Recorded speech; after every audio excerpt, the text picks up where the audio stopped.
What's up, guys? Today we're going to talk about the Canon C400, the new cinema camera from Canon.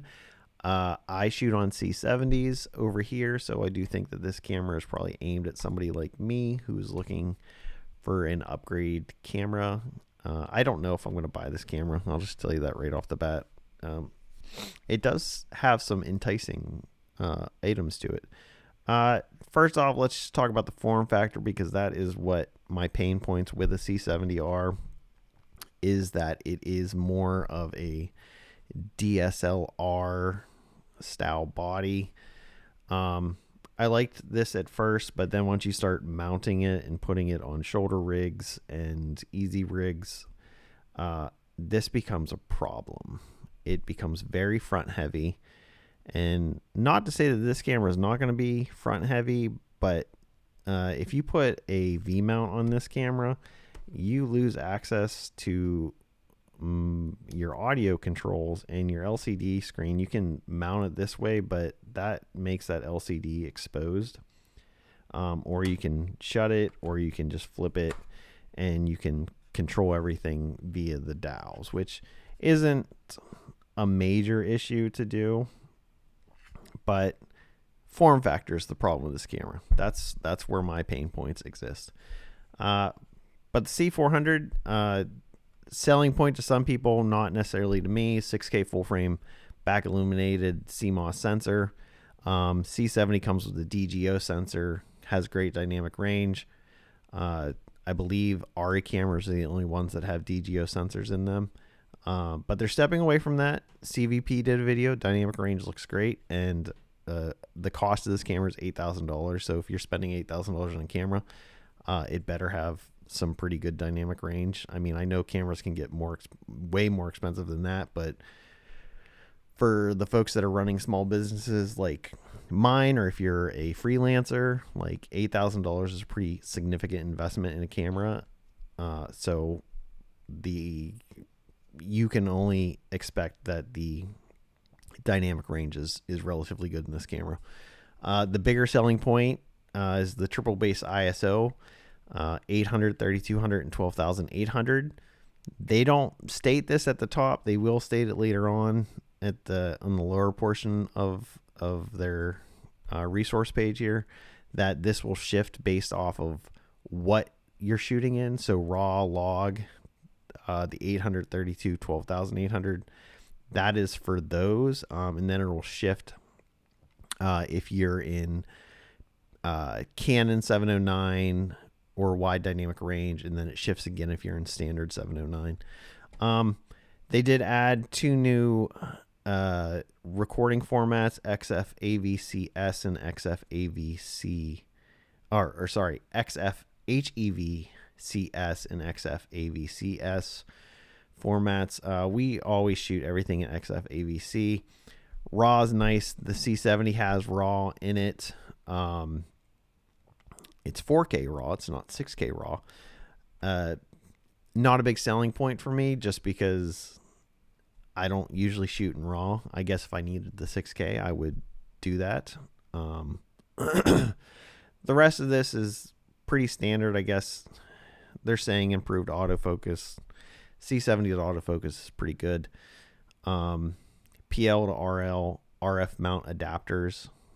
It's great if you shoot PL. And RF mounts. The issue with the RF mount, and you've probably heard this if you're watching videos, you've heard this in every video. Issue with RF mount is lens support. There's not a lot of lenses out for it, and the lenses that are out for it are very expensive. Canon recently is allowing third-party manufacturers to make lenses for the RF mount. Before they were pretty stingy about that. So I think we're going to see some more lenses. What are they going to cost? We don't know. And when are they going to come out? No idea. To note that the battery is changing to a BPA60N battery pack, but your BPA60s, A30s will still work in this camera. You are just going to lose, if you don't have the N style battery, I believe your front port for your lens. So if you use a servo lens, isn't going to work. And then I believe there's some support up here on the handle that will not work. But camera looks good. I like the box style. I think this is great. Just scrolling down. This is all stuff you guys can go look at if I don't cover something that you want to know. But this is the triple base ISO settings here. Again, so C-Log 2, 3 in raw shooting, 8, 32, 12,800, 709, Canon 709, wide DR 416 and 64, and 709 standard, which I don't use, so this one doesn't matter to me. I shoot most of my events in Canon 709. I think this is acceptable. I usually find myself at 3200 ISO in a lot of event style coverage stuff, especially if the room's dark. Sometimes the room's bright enough that we can hang out at 800. But I have no problem going 64 and NDing down, or getting up to 1600 and taking some ND off, or possibly opening up the lens some more. I usually hang out at f4 for a lot of that stuff. This is great. I think this is what Canon needed to do. So this is why I would buy this camera, honestly, is this triple base ISO. I don't think it's going to make Sony people jump over. I would imagine that in a year Sony puts out a camera that either has triple base ISO, or they put out a camera that has quad base ISO. I think this right here is what camera manufacturers seem to be focusing on, or is giving people more base ISO. And maybe in like 10 years, maybe less, maybe more, who knows? I think most of these ISOs are just going to clean up, and that's what they're going to do. Internal RAW. So like I said, your RAW is only coming in 6K up to 60p. You get 3 formats: HQ, ST, and LT, 12-bit recording. Again, as a C70 owner, you have this in a 4K version. I don't believe they're putting the data rates of what this RAW is coming in at, because this is XF AVC S H.264 AVC. Yeah, so I don't know what because this is not a 6K size. So I don't know what the data rates are, but I imagine they're pretty large, because at 1200 megabits per second here, the C200 shot RAW, and it was a gigabit per second, or gigabyte per second, and they were massive file sizes. But again, if somebody probably needs it. I don't need RAW. At least very infrequently do I need RAW. So again, not a big selling point for me. I think it's nice they added it. I think they needed a 6K camera anyways. I do think that this 6K we should be able to shoot in a profile.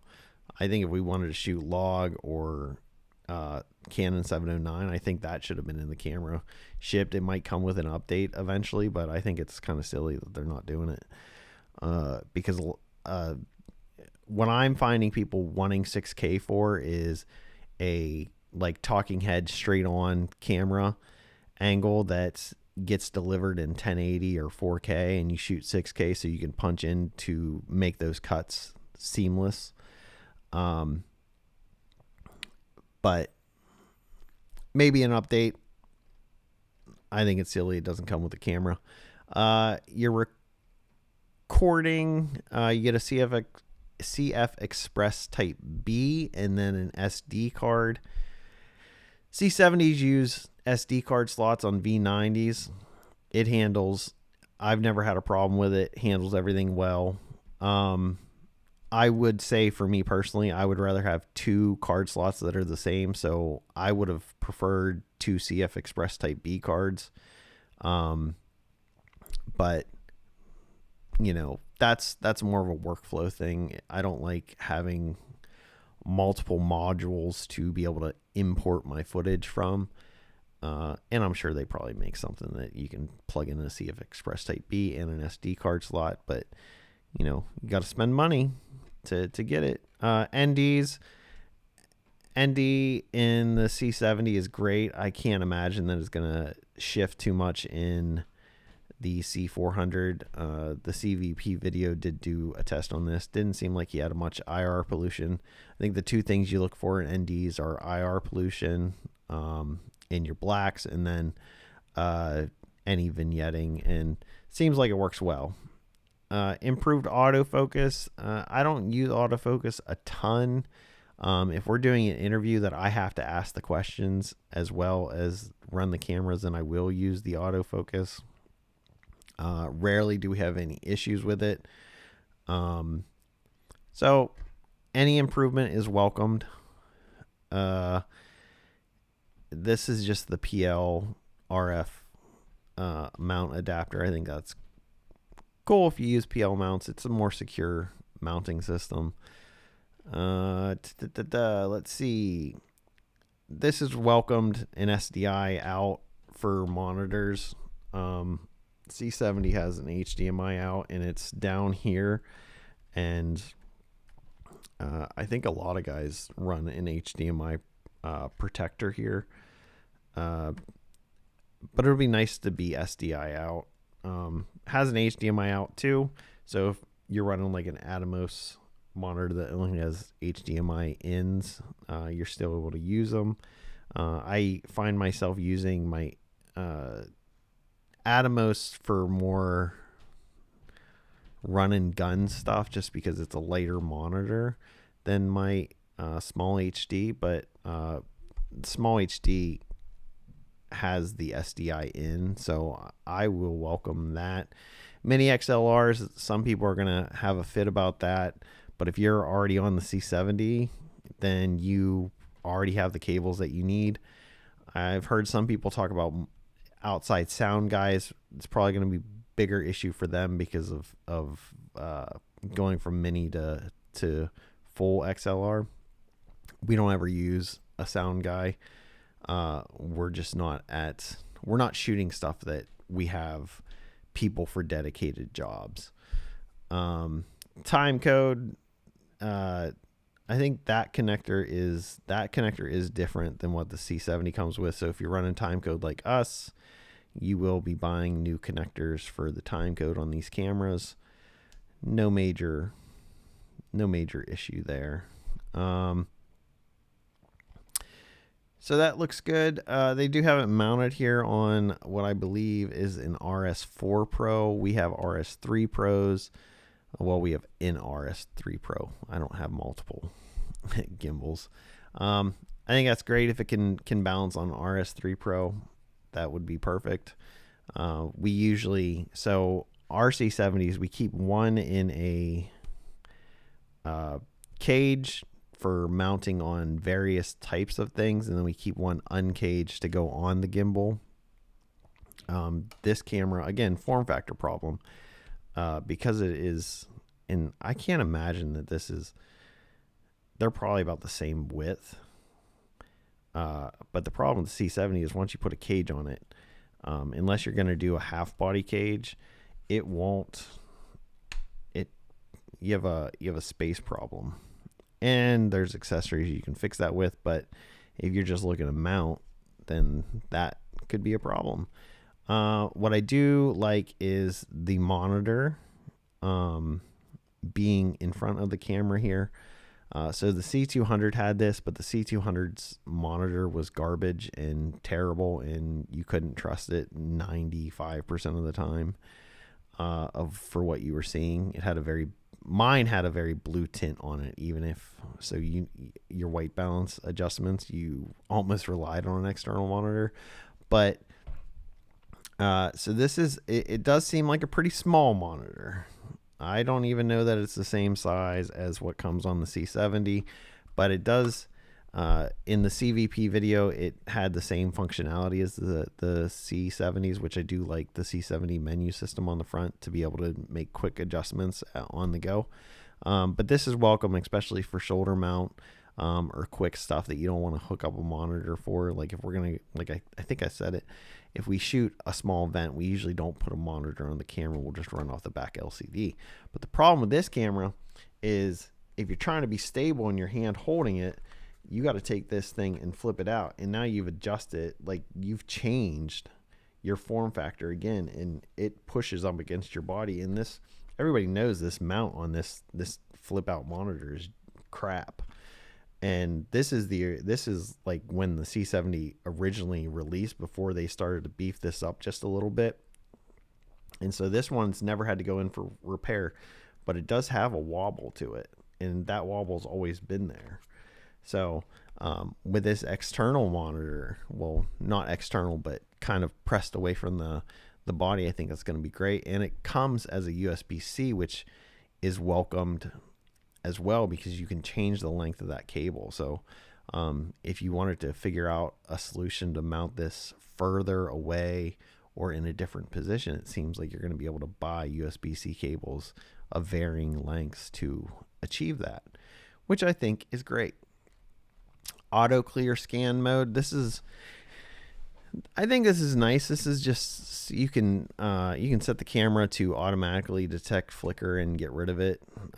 They list the hertz here that it'll help reduce, virtually eliminate, or you can just adjust your shutter angle, or however you function, if you do shutter speed or shutter angle, whichever one you use. I think that's good. Sometimes if I'm shooting an event and we get some flicker, we do everything in DaVinci, so the deflicker in DaVinci is really good. And then the Canon multi-camera app. My experience with Canon apps are that they're usually not too good, so not a big selling feature for me. Yeah, overall I think the camera looks good. Not sure if we're going to upgrade to these cameras. I tend to like to have two cameras that are the same, because you usually get, like when we shot C70 and C200, there was always a difference between the images. We were always tweaking the C200 to look like the C70. And then once we got two C70s, we could basically match settings, know what we were going to get. There was less work in post for us in doing that. But it's not a big deal if you're running two different cameras. If I do buy one, I think I will probably buy one first before I buy two. Again, $8,000 for the camera, pretty big investment. Be interested to see when it hits market what other kind of quirks the camera might have. But yeah, it looks good. I think Canon needed to do something. They needed to respond to the FX6, even though they're slow to do so. Again, an RF full frame mount is something that I think the cinema people that shoot Canon were looking for. Happy to see it. Let's see some lens support now before we go anywhere else. But those are my initial thoughts on the camera. We'll see if we buy one. If we do, I will go over the camera, let you know what my quirks are with it. The other thing with buying a new camera is that it's not just buying a new camera. You're buying a new cage for it. You're buying new cables for it. You're buying a couple new things for the camera. So $8,000 is just for the body.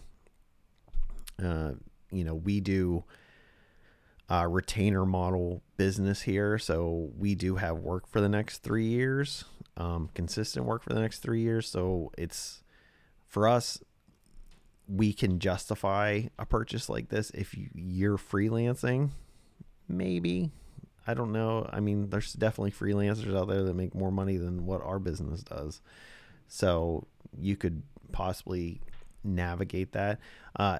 What I do think is great is I think you're going to see a lot of C70s on the market, used C70s, even this one. If you're interested in a C70, hit me up. We're probably going to have at least one for sale. And if you are selling a C70, I think if it's in good working condition, you're going to get about $4,000, half the purchase price of the C400, and I think that's great. But if you're like an R6 user, R5 user, and you want to upgrade, I think you are going to see a lot of C70s on the market. I think that triple base ISO is the biggest selling point of the C400, and run and gun shooting and documentary shooting is going to become easier on a Canon camera because of it. I've heard some people talk about, at least freelancers talking, that when they are looking at jobs, sometimes people are looking for specific cameras. I've seen that a little bit. I've never run into the issue myself. But you might start to see the C400 be requested as an option, or being lent as an option, just because of what it is capable of. But yeah, good camera. It looks good. I think Canon needed to do something. But we'll see what happens in September when the camera finally releases to the wider audience. And if you want to learn more about it, go check out the CVP video, because they did a pretty extensive review of it. They had the camera for, I think, a day, and they shot a bunch of stuff on it. So this was just my perspective as C70 owner. And thanks for watching. We'll catch you guys in the next one.